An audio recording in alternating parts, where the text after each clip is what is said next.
Hello ladies and gentlemen, this is Blue Maxima. I never thought I'd be back doing this again, and that was a lie. So, if you'll remember a year or so ago, I did a video of me going through every single game on the PlayStation Store in the United States, and giving a quick sort of round-up, very quick impressions of each of them, all in one video. Unfortunately, this time that's not going to work, because the Vita's game library is probably more than doubled since that point. And I'm not going to be sitting for 6 hours straight on one take on one video to do this. So this time we're going to be doing it a little differently.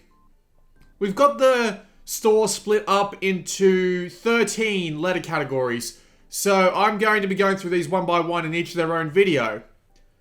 So that's going to be fun, isn't it? It's the same deal as before though. I'll go through each game one by one, give it a little bit of a roundup, and then just, you know, move on to the next one. I'm going to put a playlist of these videos together as well, because I'm not going to release all 13 of these at once, because that would be bloody insane. But all the ones I do get done will be in the playlist in the description. So if you want to watch all of them, as soon as I get them up, look at that playlist. So, without further ado, let's get this started again, shall we?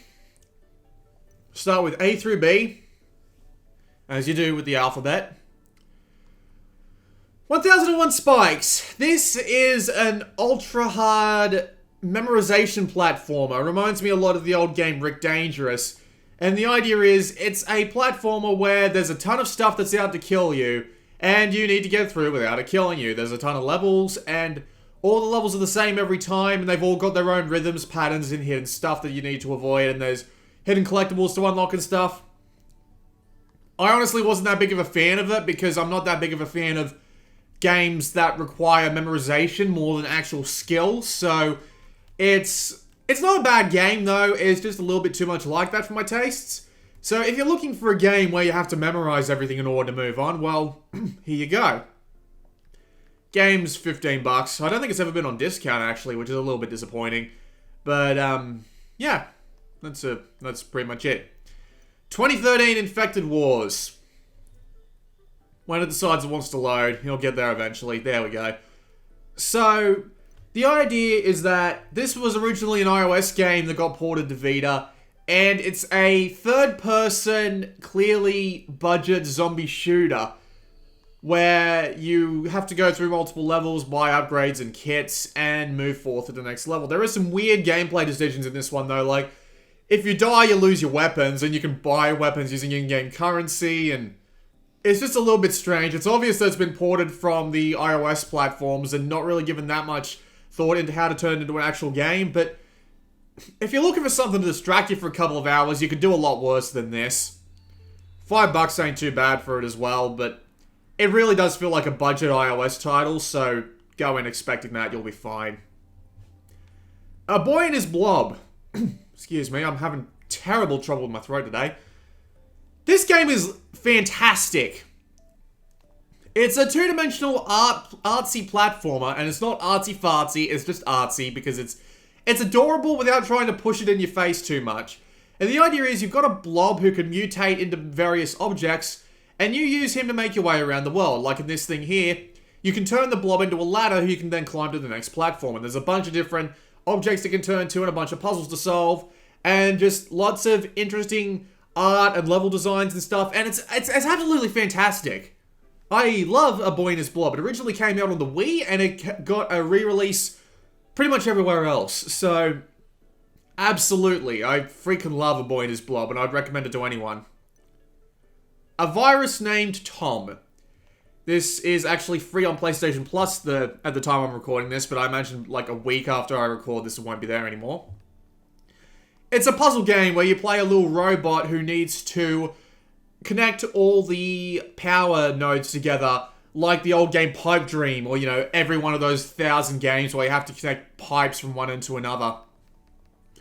They play with it in a bunch of different ways, though. Like, there are bugs that you have to kill, excuse me, where you lay down a mine to kill them.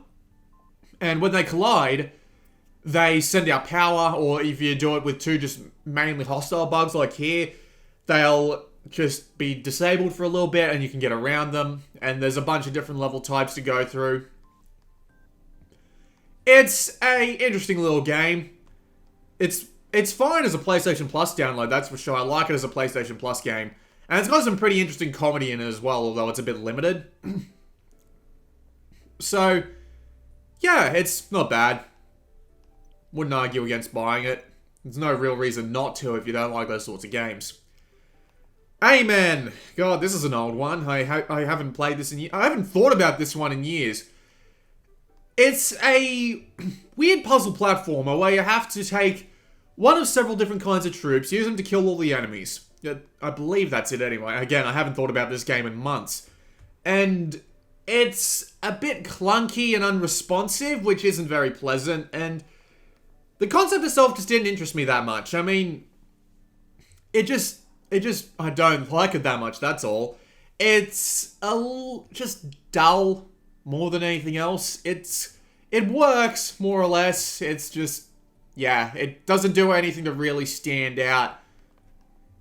Unfortunately, that means it got a sequel, which was about the same, more or less. I don't really have anything else to say about the sequel either. It's just, yeah, it's just exactly the same bloody game, really.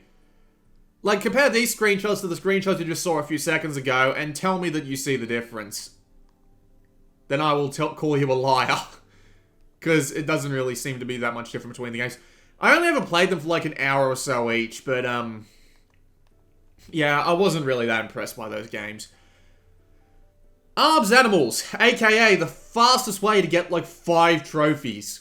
I'm not even kidding. Like, there's a bunch of cute kittens. You can't interact with them. They just sit on like an AR playfield. Like, you point your camera at something and that'll be the background of the game and the cat will be there.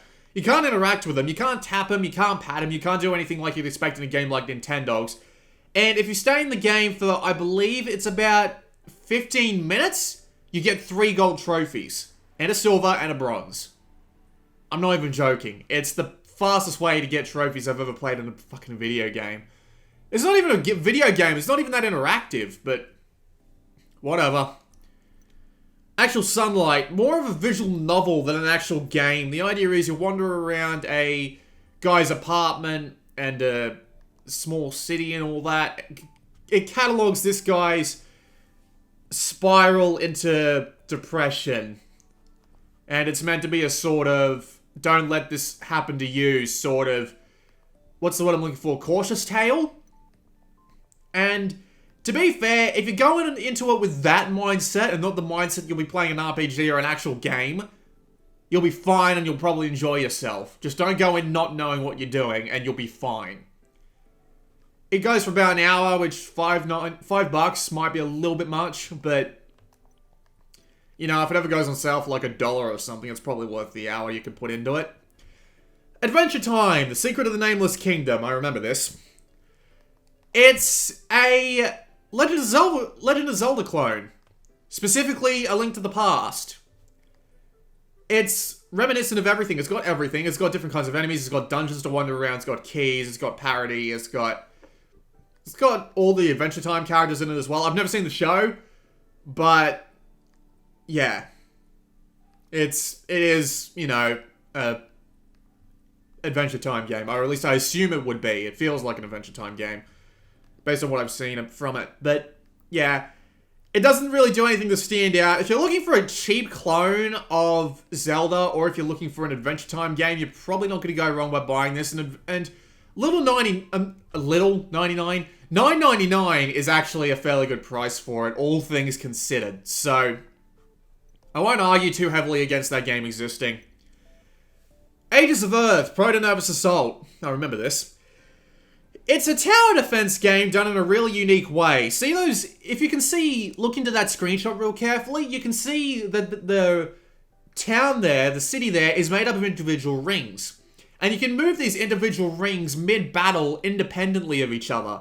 And these can have turrets and, like, supplies and civilian places on them and everything. And if you put like 2 or 3 or even 4 of the same unit together, it'll merge to form into a huge, more powerful weapon. And you have to fight against enemies that are coming in from the outside. And you also get a super weapon on top and all that. And it's probably the most interesting take on tower defense that I've seen in a long time. And I actually really like it. It's got a cute little theme. It's lighthearted more than anything else, especially in the mid-mission dialogues. One or two of them really need to get laid. And it's just a nice little take on tower defense. And considering that the game's $15 at the moment, that's definitely worth that price. So, yeah, I'll be recommending that in my next weekly update, I'll tell you that much. Eterno Blade. I played this game for an hour and got shit bored. You want to know why? Because they don't give you an attack combo more than pressing square once or twice for the first couple of hours. I'm not even joking. All you can do is walk up to a guy and slap him. By the time you start getting more interesting moves and the ability to manipulate time, it's boring as sin. It's nowhere near worth the... Well, I think it's $15. I think it's on sale, but it's nowhere near worth the price they're asking for it. And you know what the worst thing is? Arc System Works made this. I'm not even kidding. They made the first Eterno Blade. I think it was for the 3DS, and they ported it to Vita. Then the publishers of the English version, Corcel Technology, decided they were going to make a sequel. I'm not even sure how that's going to work. Also of note, it's got a lot of DLC, including an arena mode. Don't know why you'd make that a DLC. It is going to piss people off. Age of Zombies. This is from the people who made Jetpack Joyride and Fruit Ninja, so you know there's got to be something good about it. It's a twin-stick zombie shooter. It's very cartoony, and it's got a lot of zombies on screen at once without really losing that much frame rate. It's quite entertaining, and it's got a lot of weapons and unique things to do about it, and it's just got a charm that all the Half-Brick games have. So, you know, while I don't outright recommend it, I mean, for $5, if you're looking for a little nice twin-stick shooter to play, you can't go wrong with Age of Zombies. Arquebus Trip, Undead and Undressed, also known as Arquebus Trip 2. Arquebus Trip, it revolves around exploring a virtual representation of Akihabara, collecting things like people's clothes, and then you fight them and strip them because they're evil people who get burnt up in the sunlight. A very weird situation, I will admit, and you can even combo stripping, and it's a very odd game. However, the combat system is a little bit of a pain in the ass to work with, especially if you play on hard mode by default. You're not supposed to, but if you play on hard mode, it's really hard.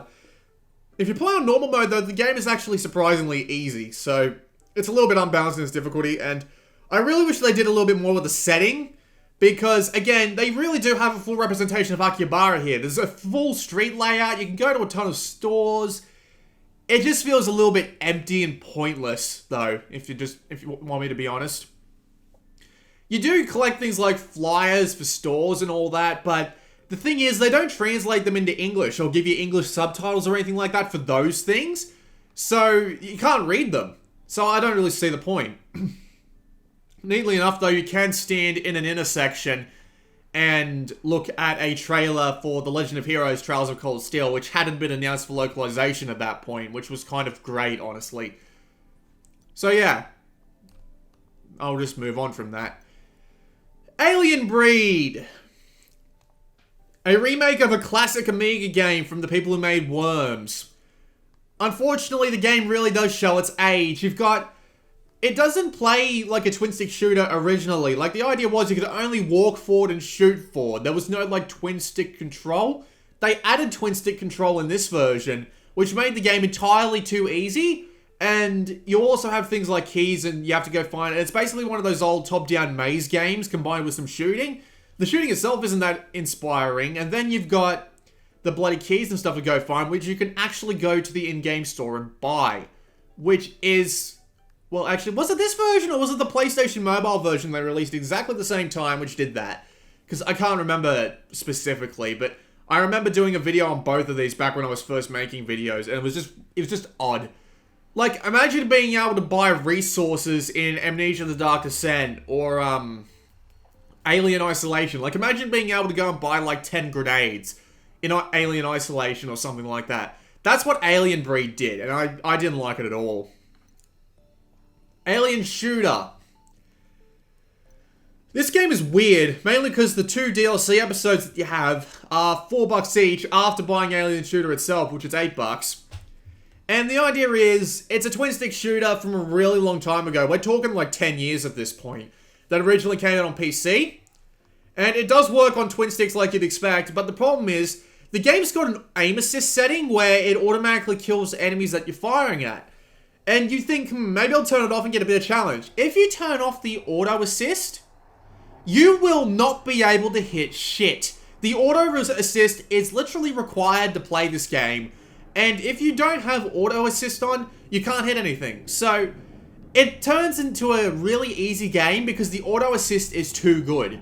All it would need is a good, decent way to aim at the closest enemy while you're pointing at them, and that would work. But instead, the auto assist just automatically jumps you from enemy to enemy, and it's just really easy and unpleasant after a while because it feels like you're on a cakewalk. It's not fun at all, honestly. So, I wouldn't really recommend it. It's either too easy or way too hard. Amnesia Memories. Bugger me. Amnesia Memories. Bugger me again. Amnesia Memories. I'll be right back. Alright, I'm back. So, Amnesia Memories. It's a otome visual novel, which you don't really see that many of. The idea is you play a girl and you've got multiple guys and you can hook up with whoever you want. Basically, it's a visual novel with a romance plot behind it. And the idea is you've lost your memory and you have to try and find it out by, you know, talking to the guys, figuring out which one you want to take to find your memories. And there are some very bad endings involved. Like, for example, one guy keeping you in a cage. That was fucking freaky when I learned about it. I unfortunately didn't get to play very much of this because visual novels on my schedule is like nightmarish.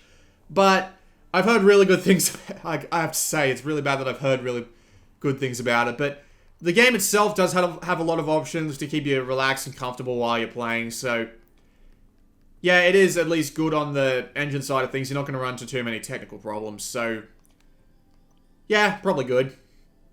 Unfortunately, I can't be complete about this. Angry Birds Star Wars. This was a weird situation.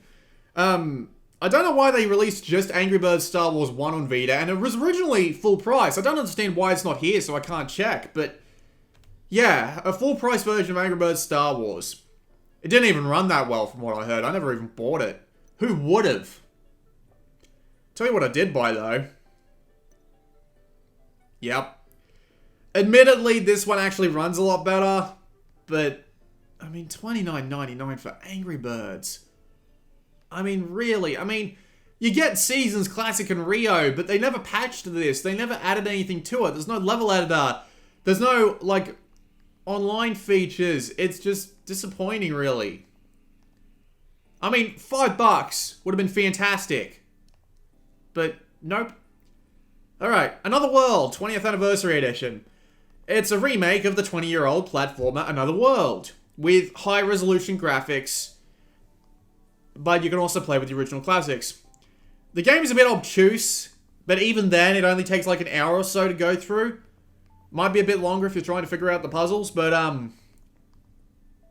I really did like what I played of it. It's actually kind of fascinating to play something that's that old. And it's still pretty neat to this day, honestly. And these cinematic platforms were absolutely great back in the day. Although there are a bunch of them that do suck. If you haven't seen Yahtzee Croshaw and Gabriel Morton take down the games like Future Wars and Operation Stealth, go do that. They're hilarious. But Another World is actually worthy of the praise that it got. So, you know, if you ever feel like playing an old game just for fun, well, there you go. Go buy that.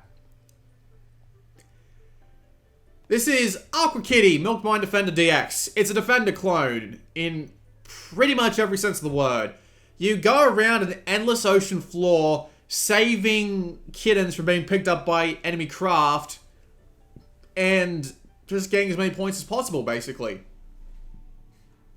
And once you do that, then you'll... I'm sorry, someone just distracted me outside. Once you've done that, you'll get to move on to the next set of levels, and there is also an arcade mode and an endless mode. So, also an easy mode. So, you know, if you're having trouble with the original one, then yeah, that's pretty much it. It's actually well worth buying. It's a lot of fun, and it's got a lot of fantastic effects, and the art's really well done, and it's really cute. So, I have nothing against buying this. Anyway, yeah, someone just pulled up out the back of my house, so I'll be back in... Right, let's try not to have any more interruptions. So, we'll move right on to Arno Surge Plus. This is an RPG focused around... What's the word I'm looking for? Basically the power of music? Was it something like that? Or was that a Mega Quintet I'm thinking of? But either way, it's a Tecmo Koei RPG. It's based around the same sort of... Well, not the same sort of ideas as Italia, but if you've played the Italia games, you'll get a similar sort of theme from this. And it's a very wordy RPG. There's a ton of story involved in it, and frankly, after about 4 or 5 hours of nothing but story and fairly easy boss fights, I gave up on it, honestly. There are people who defend this game to the ends of the earth, but that's because they read the prequel that never actually came to the West. So, you have to go read a fan translation of a game that was like a 2-year-long visual novel cross light RPG element thing, and it's just, man, there's just so much stuff to read in this bloody game, and the battles themselves aren't really particularly interesting. You can time defends in order to get less damage taken, and if you get enough of them destroyed, you can just set off a massive attack that kills them all. It's just... I have no love for this game at all, honestly. I'm probably not the best person to ask about it, but, yeah, if I say anything bad about this game whatsoever, I'll probably get jumped on by the legions of fans there are for this game. So if you're looking for opinions, I'm probably not the best place to come for this one, but if you trust my opinions on stuff, don't buy that without a lot of research first. We'll skip the Arcade Apocalypse bundle, because again, that's just a bundle. Arcana Heart 3, Love Max. This is a 2D fighting game. It's published by Axis, the same people who published BlazBlue. And it's a rather lovely game. You've got lots of different characters, and they've all got very diverse movesets. And you can also give them one of the 13... I can't remember what they're called. I think they're called... there's a whole, like, assist character system in the game that not only changes their support moves, which are mapped to their entire own button, so it does change the way most characters play, but they also change the character's stats, so they'll be faster, they'll be stronger. It's an interesting system, and it's a really neat little fighting game. The art is terrific. It just looks wonderful. So, yeah, absolutely worth picking up if you're a fan of 2D. Yeah, 23 characters and 23 celestial beings, and they really do change the way the game plays, which is pretty neat. And you do have a lot of different modes to play as well. So yeah, that game's well worth picking up if you're a fan of 2D fighters.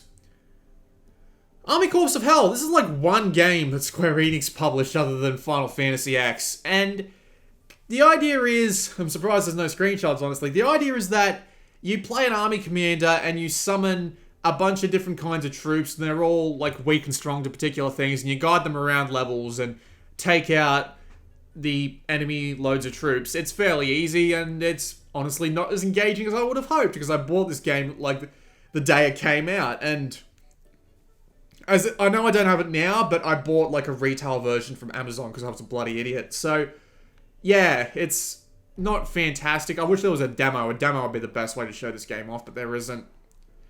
So we'll move along. Asphalt in... For God's sake! I hate it when this happens. The story's just bloody worthless sometimes. Hang on.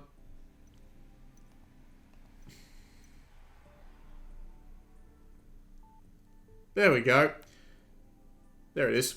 So, Asphalt Injection isn't here anymore. That's weird. But, the idea is that this is basically a port from the racing series of Android and iOS games.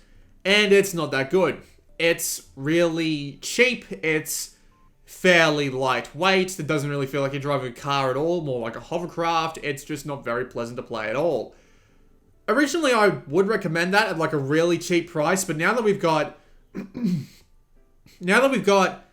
Sonic and All-Stars, if you want a good kart racer, and Wipeout 2048, if you want a good actual racer, and even Need for Speed Most Wanted, Easy to recommend those over that by far, so just ignore that.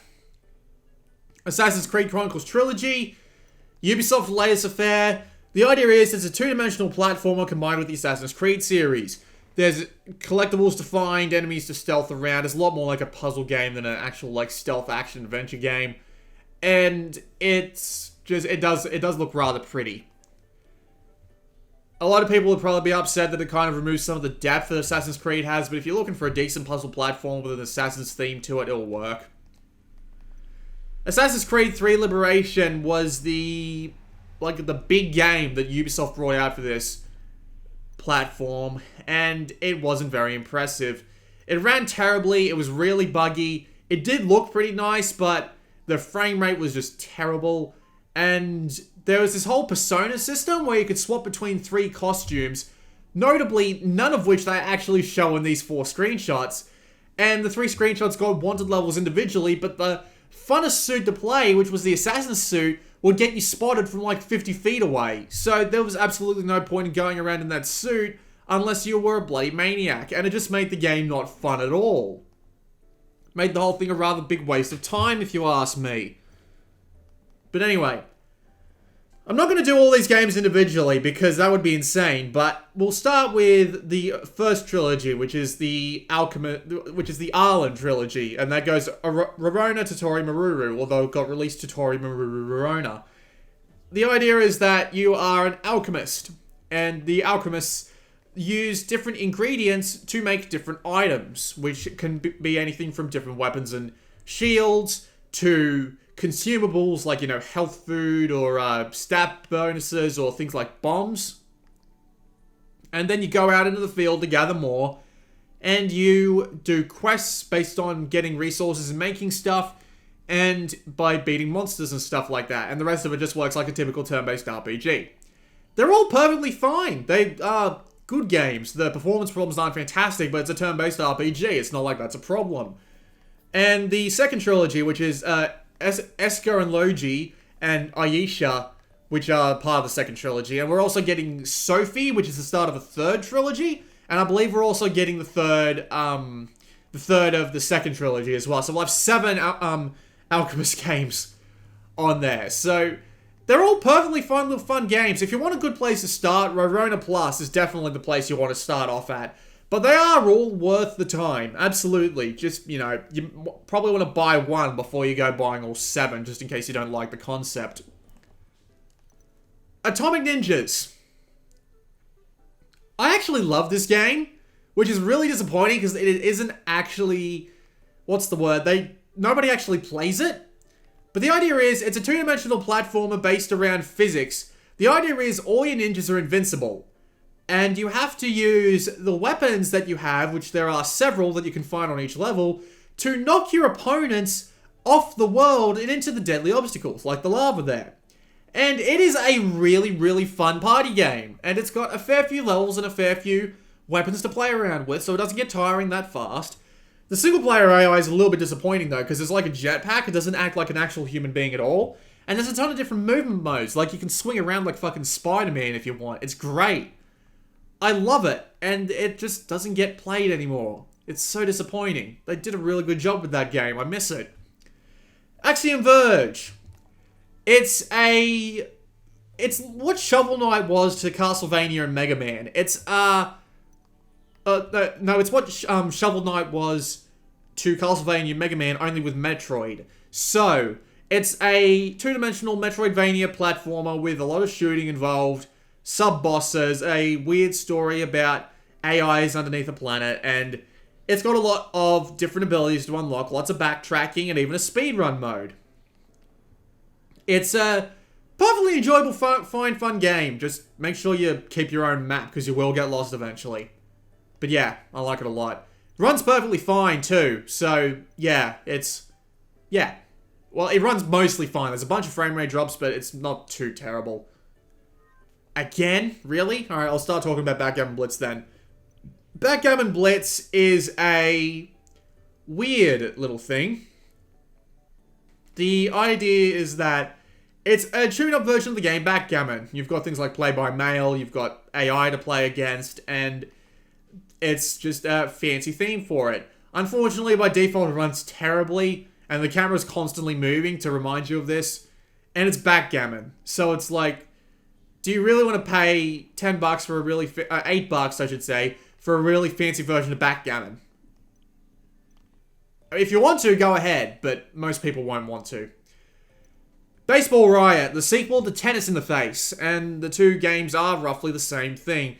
The idea is that you are a guy who's trying to knock every human off these platforms by hitting them in the face with a baseball. Or a tennis ball, as you could say. And it's just a bit, like, it's a phone game. They've ported it from phones, and while it is a little bit of an enjoyable puzzle game, it is one of those mobile games. So if you don't have a Vita for games like this, you probably don't want to go anywhere near that. Batman Arkham Origins Blackgate. It's Assassin's Creed Chronicles trilogy, only with the Arkham series. So the idea is that you are Batman going around the prison Blackgate. You have to unlock abilities, find secrets, take out enemies in 2D, and you can do things like fly around to different points in a 3D room and slide down and grab people and do stuff like that. Again, it really is just a 2D version of the Arkham games only. It's not as satisfying because, again, it's been transferred to 2D, so the fighting mechanics aren't exactly deep or anything like that. It's okay, but only okay, more or less. Ben 10's Galactic Racing. This is actually pretty good. Like, it's no Sonic and All-Stars Racing Transformed, but for $10, as a cheap little kart racer, it's actually alright. It's got a few characters, it's got a lot of tracks, and it's got a fair amount of longevity to it, and it doesn't feel like a terrible game. So for $10, it's not bad at all for a kart racer. Bentley's Hack Pack. This is a weird collection of, like, mini-games that they took from, from Sly 4, Thieves in Time, and they made a bunch of extra levels for them and made it so that there's this whole unlockable system that goes over the top of them and all that. It's really kind of a strange little concept. I'm surprised they went and did it. And two of the games aren't really that fun. One's okay and the other one's just meh. So, yeah, I'm not entirely sure why they did that, and it's surprisingly cheap too, so again, I really don't know. Best of arcade games and best of board games. Look at the prices they expect you to pay for Brick Breaker, which is Breakout, Air Hockey, Bubble Buster, which is obviously Puzzle Bobble, and Tetraminos, which is Tetris. You can get Tetris Ultimate for about that price, and it's much better than that. Same thing with board games, chess, solitaire, and mahjong. $10 a piece. Moving on. Big Sky Infinity.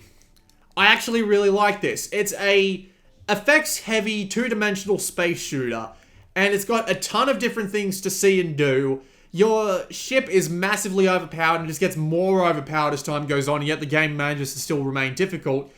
And it's just an absolutely lovely visual experience, and there's a British narrator who you want to punch his face in after a while, but he's still pretty neat, nevertheless. He's still pretty neat, nevertheless. You've also got a retro mode for DLC, which is, also pretty neat. So, it's got a ton of different modes. It's got like 9-something different modes and all vary up the gameplay in pretty interesting ways. So, 12 actually. I really need to download and play this again. I actually really like this game. So, who knows? Maybe I'll give it another shot later. I've already done a video on it, so yeah. Big Fest. They try and advertise it like it's a roller coaster tycoon style game where you build up your music park and you use music from real bands in order to actually push it upwards. But all it is a Skinner box. It's a mobile level Skinner box where you just place stuff down, wait for the money to roll in, place more stuff down, wait for the money to roll in. You repeat over and over and over again. It's a silly toy box, a lot like those Simpsons Tapped Out and Family Guy multiverse game, was it? I can't remember what it was called. The Search for Stuff, I actually think it was. But yeah, if you've ever played like any of those games, you know exactly what Big Fest is. So ignore that if you hate those sorts of games like I do. Bit Trip presents Runner 2, Future Legend of Rhythm Alien. I liked it. It's an endless runner, except it's not really endless. It's based on stages, but it's a runner. And you've got lots of different moves to do, like sliding, punching, jumping, and there's a lot of different obstacles to deal with. And if you get all the gold on a stage, you get to go to a bonus stage, which is even harder. And again, it is a lot memorization, but, you know, for a game that's about memorization, polished to a mirror sheen, it's quite lovely. So, yeah. If you're looking for a game like that, fully recommended. Not BlazBlue. Blast 'em Bunnies, aka Mobile Microtransactions, the game. So the idea is, you are a bunny, and the bunnies... Where the fuck are the actual screenshots? These aren't screenshots of the actual game. These are like the intro sequence. Actual screenshots, please. Nope, I didn't even notice that. None of these are actual game screenshots. The idea is you're on a turret that goes around 360, and you have to shoot all the bunnies with the guns. Except the guns are all bad. If you want to upgrade them all, you either have to spend a ton of time grinding for them or buy them outright, which actually locks you from getting the trophies. Or you can buy a coin multiplier for $5 or $10, which will give you more coins. It's a mobile game they're charging $5 for, and you don't even get like interesting variations on the visual theme because you have to buy those as well. It's greedy. It's greedy and I hate it. I hate its guts. After, what was it called? Escape Vector, which was another game these guys did, I was expecting better than this. I really was. The BlazBlue trilogy. Well, not so much a trilogy as 3 games, but anyway. They're really, really good 2D fighters. Like, they're the best fighting games the Vita has. They have a ton of amount of content. They've got really interesting character variations. Lots of skill involved. Lots of different gameplay systems. And there's just an absolute fucking ton of stuff to do. So if you're looking for one to start with, Continual Shift Extend is $15. So if you don't want to go spending too much money, that's a great place to start. But Chrono Phantasma and Extend have both added a lot of stuff. Don't buy Chrono Phantasma on its own, purely because you get Chrono Phantasma...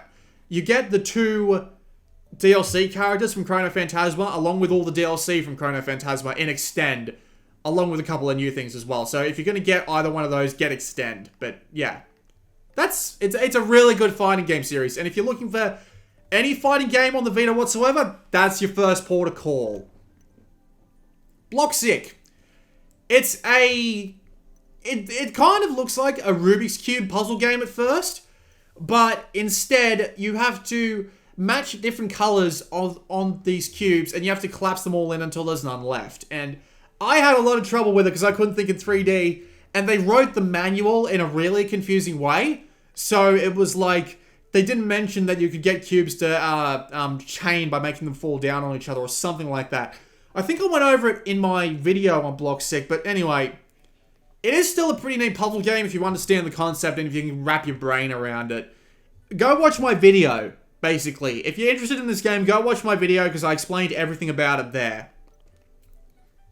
Borderlands 2.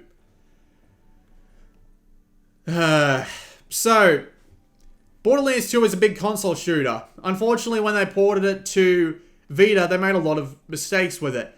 It looks okay, but there's a bunch of bugs with it. Some of the textures don't load in properly. The game runs at sub 30 FPS all the time, and it's not that satisfying. It crashed a lot when it originally came out. It's had a little bit of improvements, but it's still not fantastic. And it still doesn't have all the DLC. You don't have the Ultimate Vault Hunter mode. You don't have, You don't have the 3rd DLC, which was the best one. You don't have the 4th DLC. I can't remember the names of them, but you don't have those DLC packs. You don't have the Headhunter backs. And it's missing a lot of stuff. So if you've got all the DLC from the PS3 version, which you can cross-save with this version, by the way, it won't work. Your save game won't work on this version. So it's just a thoroughly disappointing port. See, you've only got Mr. Torgue's Campaign of Carnage and Captain Scarlet and the Pirate's Booty and the Psycho and the Necromancer. You don't have Ultimate Vault Hunter 2. You only have 1. So you only have those bits of DLC. And it's just a disappointing port just because it feels so incomplete. Boss. It's a 2D brawler that I believe was adapted from an iOS game. I don't know what the deal is here. Yeah, but yeah, it's a 2D platformer adapted from a iOS game, and it's not that great. You get a couple of moves and a couple of special moves, and you have to try and defeat all the enemies and make your way to the other end, and you can customize your guy for different stats and all that, and it's not that satisfying to play. It's just not that roughhouse or anything like that. I don't like it that much because it's just not that satisfying. A little bit of a shame, but oh well, we've got better beat 'em ups. Breach and Clear. Strategy game. Fairly decent one. The idea is you've got a bunch of soldiers, and there's permadeath, so you have to keep them all alive as long as possible. And it's a strategy game based on real-time movement. So I think the idea is that you have to... I can't remember if it was like... I think it was turn-based. Yeah, it was turn-based. And you have to just move around and make sure all you guys are in the right position and kill all the other guys. And between missions, you can upgrade your guys' gear, and you can spend money to get more stuff, and you level up, and you earn more stuff as you do, and you've got lots of different maps and objectives to go and do, and it's alright. Like, we've got Frozen Synapse, which is thoroughly better in pretty much every way, but I mean, if you're looking for a strategy game and you've already played that one out, this isn't that bad of a choice. Break Quest, Extra Evolution. A free-to-play Breakout clone with an interesting theme. It's got a lot of different interesting levels to it. These are all like targets that you can knock out of the sky and all that, and it's pretty damn interesting. The notable thing is that even though it's a free-to-play game, if you're good enough, you can play through the entire game without spending a cent, which is a little strange, honestly. And the only level I had trouble with was the bonus level, which you have to unlock by holding like L and R and going into a level or something. It is actually a pretty good game. I mean, it's a really good time waster. And again, if you're not shit, you can get through the entire game without spending money on any of the ball packs. So that's actually pretty cool. Breath of Fire, that's not a Vita game. Broken Age. Didn't play it, but the port was alright from what I heard. I'm not that big of a fan of Tim Schafer or his politics, and I can't really support the man, so personally not a fan. Let's go to an actually good point and click.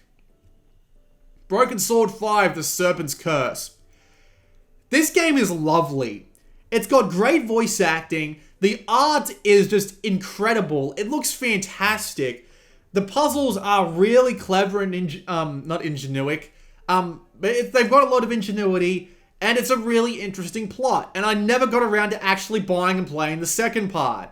So ASAP, I need to go through and download these and shit up my nose. ASAP, I need to go through and buy these games immediately. And, well, not buy these games, but I need to go and, I need to go play those games again immediately, because those games were fucking great. But yeah, fully recommended if you're looking for a, what's the word I'm looking for? If you're looking for a good point-and-click adventure, those games. Absolutely. You don't even need to have played the previous Broken Swords to get the gist of it. So, Burn the Rope. It's a puzzle game based on using the accelerometer, where you start burning the rope at a specific point, and you have to turn your Vita, you know, like actually like rotate it physically to keep the ropes all burning. And it's an interesting concept, and there's a lot of different ways it plays around with the idea, and it's just fairly entertaining in general. And for $5, it's not that bad. $4. Yeah, that's all I got to say about that. The Amazing Spider-Man. Doesn't beat Spider-Man 2, case closed. But it's still actually alright. The idea is, it's a big open world, and you can take Spider-Man around and solve all sorts of different crimes, and go and do like an in-between story between the first, was it between the first and second movie, or was it before the first movie? But yeah. Yeah, epilogue story to the 2012 movie. But yeah, I actually really like the 2012 movie. But, it's, sure, it doesn't look that great, and it doesn't run that well, but as an open-world Spider-Man game, it actually does alright for itself. You're not going too far wrong by buying that, and I'm pretty sure that's the end, because the Island Atelier trilogy is just a bundle. So, yeah, that was A through B of the PlayStation Store. Check back next time for C through D. This has been Blue Maxima, and I'll see you all next time.